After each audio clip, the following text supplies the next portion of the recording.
broadcast. This is Carmen Andrea Harris, creator of Redefining Widowhood. You can learn more about me via redefiningwidowhood.com. So, in today's broadcast, we're going to be talking about the subject title, What Will You Do with Your Pain? What will you do with your pain? So, when death, loss, and widowhood happen, it can be easy to make pain an idol. It can be easy to sit in the pain, to get comfortable in it, and to let it paralyze and stagnate you.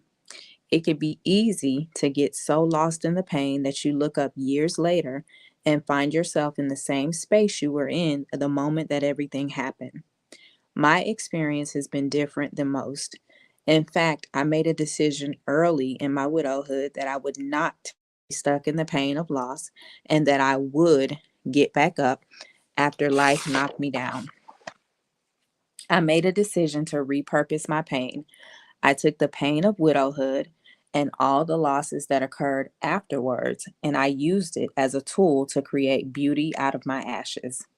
Since becoming widowed, some of the things that I have done with my pain are I have started this YouTube channel to help other widows, to motivate, to encourage, and to inspire them, to let them know that they can get back up after the death of a spouse.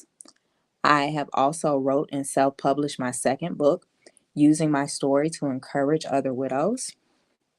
I've also earned both my grief counseling and life coaching certifications, and I did this to help other women to create a pathway for healing, restoration, and joy after loss. I also created my Widows Empowerment and Motivational Merchandise brand for widows called Wife Widow Warrior.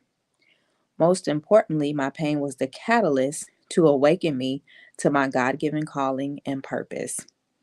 Now, I have all of these accomplishments that I use to repurpose my pain, and I'm not saying at all that you have to do the same thing, that you have to write a book, that you have to start a channel, start a merchandise brand. But what I am saying is that you can take the pain that you are experiencing in your widowhood and all the subsequent losses that you experienced, and you can turn it into something beautiful. You can repurpose your pain and you can use it as a catalyst to encourage other women, to motivate yourself, to go back and do some things that you may wanted to have done prior to your husband's death.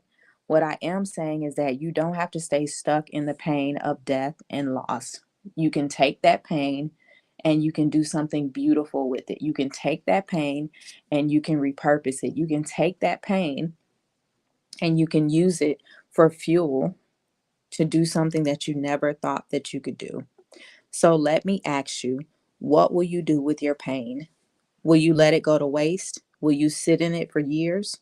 Or will you use it to create something bigger than yourself, bigger than the pain itself, and bigger than anything that you could have ever imagined? Hopefully, this has inspired you, motivated you, and encouraged you to do something with your pain. I'll talk to you on the next broadcast.